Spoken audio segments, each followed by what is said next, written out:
Ciao a tutti, siamo qui con Paolo, il nostro attivista che Vabbè. ieri era con Alessandra Moretti al bar.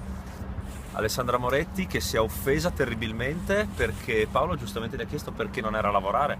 Per tutti noi, per noi veneti, lavorare è il più grande delle cose che ci riempiono la vita, la cosa più bella che abbiamo. Per lei evidentemente è un insulto perché se l'è presa. Infatti Paolo con educazione mi ha raccontato, essendo solamente puntuale nel chiedere perché non sei a lavorare. Ieri c'era l'assemblea plenaria a Strasburgo, la votazione per la fine del semestre europeo, e invece lei era a comprare le frittelle.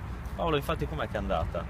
Sì, non è la prima volta che incontro la senatrice, l'europarlamentare Moretti al bar in via 4 novembre e quindi, visto che stavo comprando le frittelle ieri, ho chiesto perché non era a Bruxelles, visto che si sta votando per impedire agli OGM di entrare in Italia, e dispiaciuto del fatto perché ritengo che sia una cosa molto importante per i miei figli e per i figli di tutti.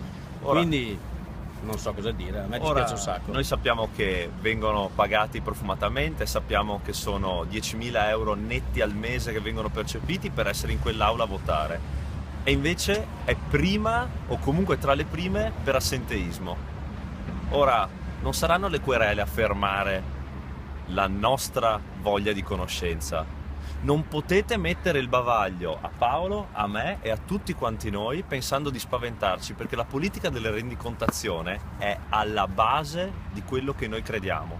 Noi vi chiederemo tutti i giorni cosa state facendo con i nostri soldi.